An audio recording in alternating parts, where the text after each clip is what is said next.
मई माह में भीषण गर्मी के दिनों में अमरावती जिले में पानी की किल्लत होने लगी है। पिछले 15 दिनों में टैंकरों पर निर्भर गांवों की संख्या में इजाफा हुआ है। वर्तमान में 11 गांवों में टैंकरों से पानी की आपूर्ति की जा रही है, जिनमें से 10 गांव चिखलदरा में है और एक गांव चांदूर रेलवे तहसील का है। विशेष रूप से 60 गांवों में कुओं का अधिग्रहण किया गया है। पानी की किल्लत की स्थिति बिगड़ने पर अप्रैल में 3 गांवों में टैंकरों से पानी की आपूर्ति की जा रही थी, लेकिन मई में स्थिति पूरी तरह बदल गई। चिखलदरा तहसील के लगभग 70% गांवों में पानी की भारी किल्लत है। आलम यह है कि महिलाओं को दूर दराज के गांव से पानी लाना पड़ रहा है। 60 गाँव में निजी कुओं का अधिग्रहण कर उनके माध्यम से पानी की आपूर्ति की जा रही है। इसमें चांदूर रेलवे तहसील के 9 गाँव में कुओं का अधिग्रहण किया गया है। अचलपुर तहसील में 4, चिखलदरा में 15, मोर्शी में 10, नंदगांव खंडेश्वर में 9, अमरावती में 3, वरुड़ में 3 और धारनी तहसील के 3 गांव शामिल है।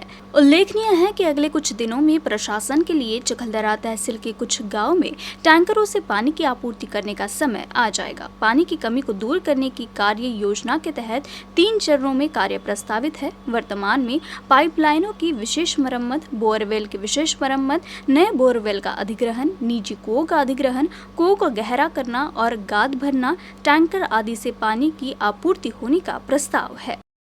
2015 की शुरुआत में तत्कालीन सरकार ने राज्य में किसानों को प्रचुर मात्रा में पानी उपलब्ध कराने के लिए एक जल समृद्ध शिविर योजना शुरू की थी। हालांकि अमरावती जिले के मेलघाट में जहां बांध बनाए गए हैं वहां निर्माण का फायदेमंद नहीं होगा। ऐसे में इस योजना के काम पर सवालिया निशान खड़े हो रहे हैं। 2015 की शुरुआत में तत्कालीन सरकार ने मेलघाट में कई नदियों और नालों पर सीमेंट बांध बनाकर उनके खेतों में जल स्तर बढ़ाने का काम शुरू किया था। इस उद्देश्य के लिए जलयुक्त शिवार योजना शुरू की गई थी, जिसमें एक बांध की लागत 10 से 12 लाख रुपए थी।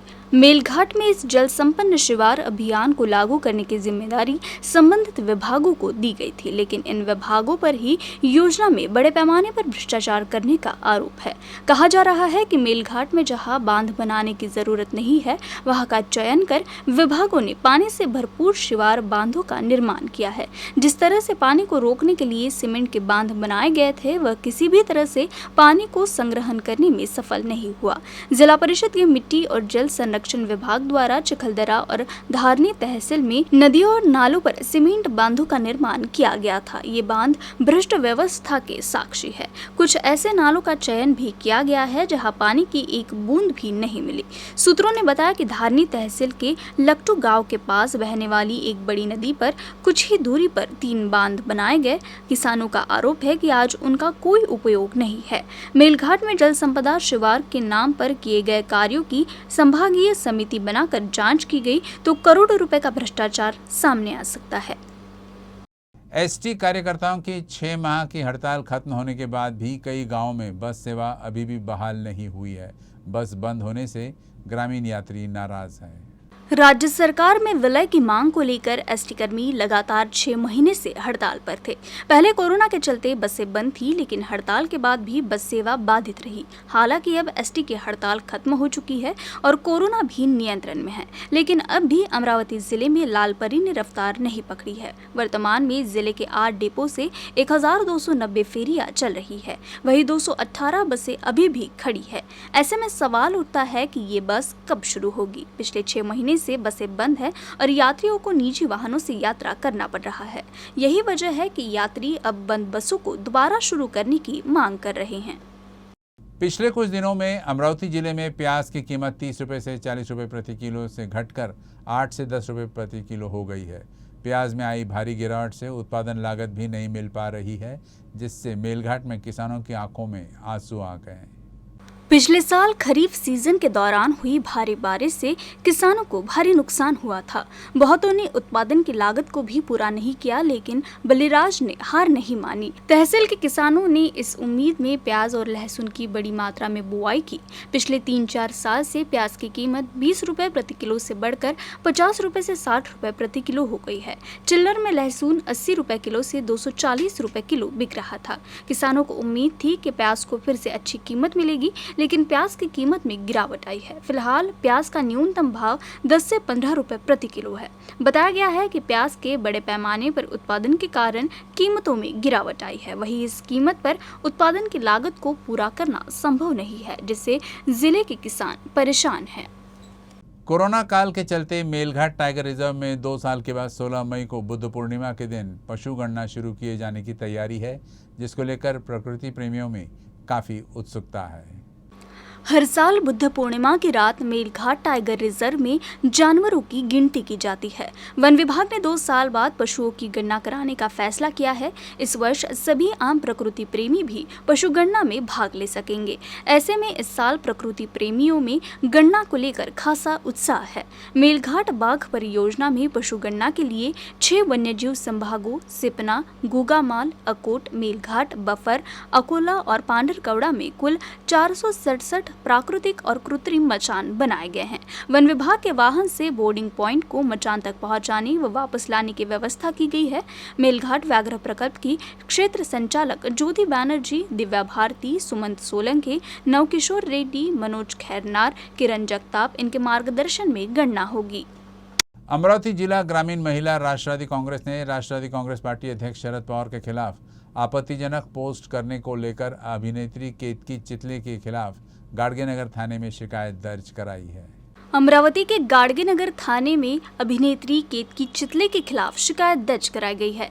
एनसीपी के ग्रामीण महिला अध्यक्ष संगीता ठाकरे ने मांग की थी कि केतकी चितले के खिलाफ भारतीय दंड संहिता के तहत आरोप दायर किया जाए। इसलिए अमरावती पुलिस ने केतकी चितले के खिलाफ मामला दर्ज कर लिया है, जिससे एक्ट्रेस चितले की मुश्किलें अब और भी बढ़ गई है।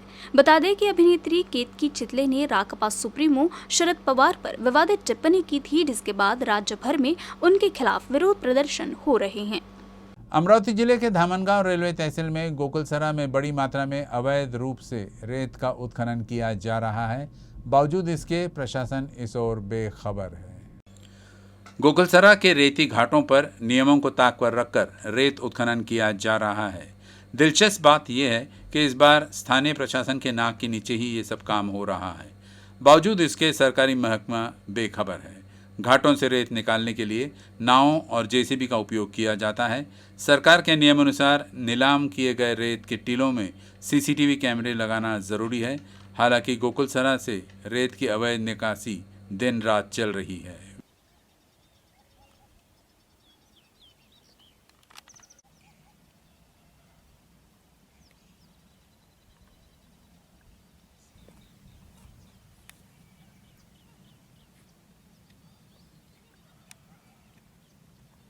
अमरावती में इन दिनों ज़बरदस्त गर्मी पड़ रही है, जिससे शहर का जनजीवन बुरी तरह प्रभावित रहा है।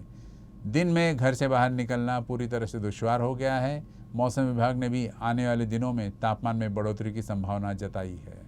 अमरावती जिले का औसतन तापमान 43 से 45 डिग्री सेल्सियस है।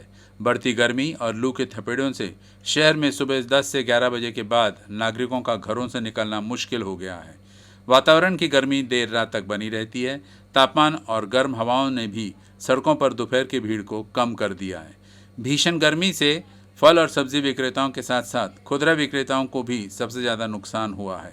लू और बढ़ते तापमान के कारण कई नागरिक बीमार पड़ रहे हैं। कांग्रेस प्रवक्ता दिलीप एड़तकर ने कहा, छत्रपति संभाजी महाराज ने बिना किसी संकट के शासन किया। ऐसे में महान छत्रपति शिवाजी महाराज की बदनामी होती है। साथ ही माता जिजाऊ और छत्रपति शिवाजी महाराज का भी अपमान किया जाता है। अमरावती नगर कांग्रेस एवं युवा संवाद द्वारा संयुक्त रूप से राजकमल चौक पर शनिवार को छत्रपति संभाजी महाराज की 365वीं जयंती मनाई गई। इस मौके पर अध्यक्ष के रूप में एड़तकर बोल रहे थे। वहीं मुख्य अतिथि के रूप में नगर जिला कांग्रेस कमेटी के अध्यक्ष बबलू शेखावत, प्रदेश उपाध्यक्ष अंजलि ठाकरे, नितिन पवित्रकर सहित अन्य गणमान्य व्यक्ति उपस्थित थे। इस अवसर पर छत्रपति संभाजी महाराज की पूर्ण आकार की प्रतिमा का माल्यार्पण किया गया। साथ ही सामूहिक जिजाऊ वंदना की गई। तुझ्या संस्कृतीने तुझ्या जागृतीने प्रकाशात नाली फले ही प्रवाही तुला वंदिताना सुखी अंग अंग खरा धर्माता शिवाचाच पाही खरा धर्माता शिवाच्याच पायी